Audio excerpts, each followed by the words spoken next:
पीसीओडीच्या तिसऱ्या लक्षणाकडे आपण येऊया।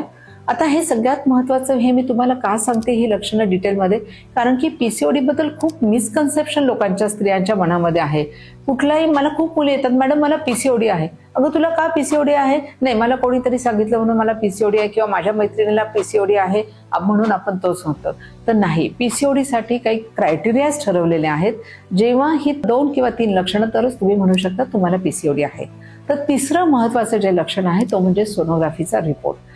तो सोनोग्राफीच्या रिपोर्टमध्ये एस्पेशली ज्या स्त्रियांचं लग्न झालेलं आहे त्यांच्यामध्ये आपण इंटरनल सोनोग्राफी करतो।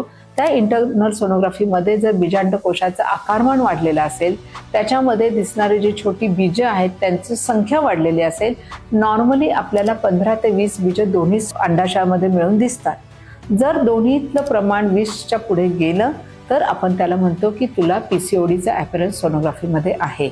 ही जेव्हा 3 लक्षणं असतील तरच तुम्ही असं म्हणा की तुम्हाला पीसीओडी आहे। वजन वाढणं हा त्याचा एक साईड गुणधर्म आहे की ज्यावेळेस तुम्ही पीसीओडी मध्ये, बऱ्याच मुलींचं हे वजन वाढलेलं असतं, त्याला आपण पीसीओडी टाईप 1 असं म्हणतो। तर हा पीसीओडी हा स्त्रीच्या आयुष्यातला एक खूप महत्त्वाचा घटक आहे। त्याचा तुमच्या आयुष्यामध्ये काय व्याप्ती आहे हे आपण पुढच्या व्हिडिओमध्ये बघूया।